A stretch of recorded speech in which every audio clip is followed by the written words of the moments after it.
It's been a week since I've taken up the battle against Missouri's public high schools offering Bible literacy classes, and as you may have guessed, I've been unable to move the needle at all during this time frame.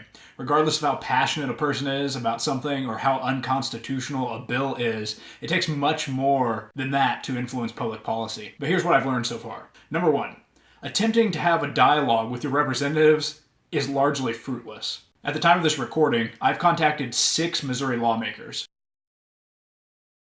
including my state representative Danny Busick and my state senator Cindy O'Laughlin. Out of the 6, I've only heard back from the sponsor of House Bill 267, Representative Ben Baker, who sent me a condescending tweet in response to the video I made. Baker tweeted, "So, my answer to all of this is very simple and only 3 words. It's an elective. If you want to take it, then take it. If you don't, then pass. I love giving people options. It's my favorite. Thumbs up emoji, hashtag God bless." Notice how Representative Baker failed to address any of the 5 concerns I laid out in my video. The fact that these classes are elective doesn't change the fact that taxpayer money is going to elevate the Christian religion above all others, or resolve the constitutional, subjectivity, and implementation issues I presented. And to be a bit facetious, notice how Representative Baker doesn't have a good command of comma usage or apostrophe usage.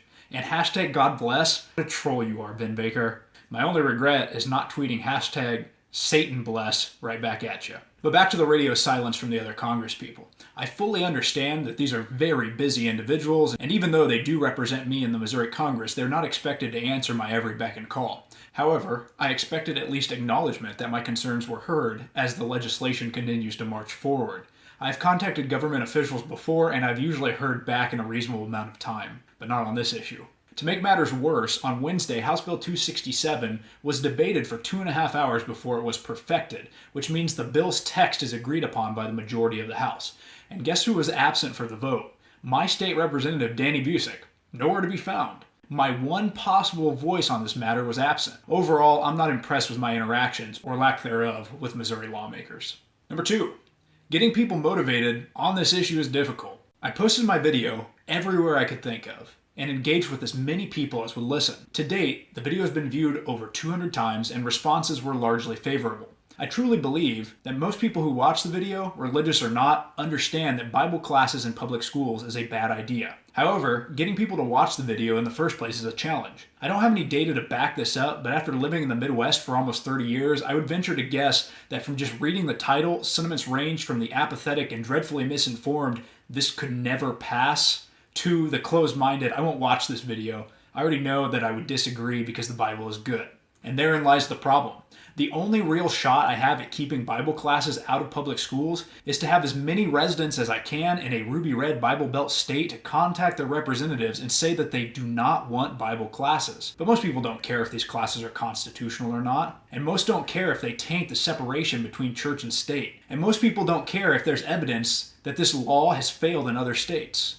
They hear Bible classes in public schools, give a mental thumbs up, and that's it, because it supports their worldview. I knew overcoming this would be hard, but I'm still surprised at how little public engagement there's been to this point. Number 3, I think most teachers would oppose House Bill 267, but I can't blame them for not showing interest. Missouri teachers are a powerful faction, but they can only fight injustice on so many fronts at one time. This iteration of the Missouri House of Representatives is attempting to pretty much destroy public education. There is a bill making its way through the legislature right now that would effectively cripple teacher retirement, and another that would divert public school monies to charter schools. Both issues are strongly opposed by teachers, and this is likely consuming any attention that gets devoted towards legislative issues among teachers.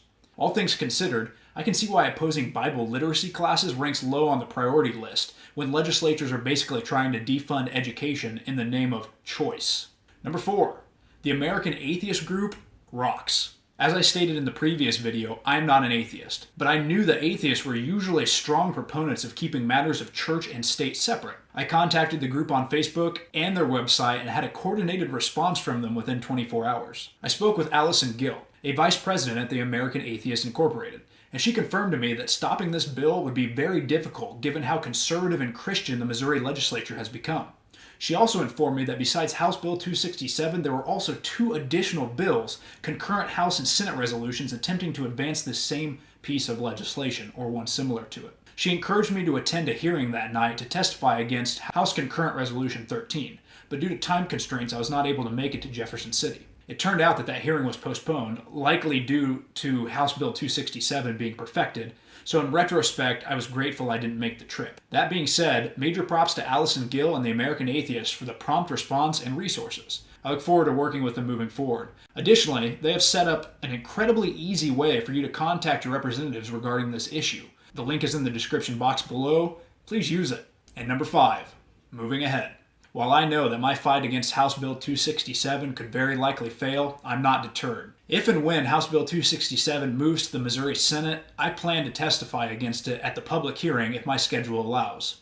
I will continue to contact my representatives to see if they will hear me out. If the bill makes its way through the Senate, I will be reaching out to Governor Parsons in hopes of a veto. Even though I never had a Bible literacy class, I know this is a David versus Goliath situation. But David defeated Goliath. Isn't that right, Representative Baker? If the Bible literacy bill does become law, I will hopefully be able to enlist the American Atheists, the ACLU, and other organizations to join me in a request for a judge to grant an injunction and to temporarily prevent Missouri's public schools from offering Bible literacy classes in the 2019-2020 school year. If none of that works, I will shift my efforts to my local district and do everything I can to block these classes from being taught at the high school that I work at. And if all else fails, I will start the Fellowship of Satanic, Muslim, etc. athletes, because if Christians are allowed to bring their religion to school, why can't everyone else?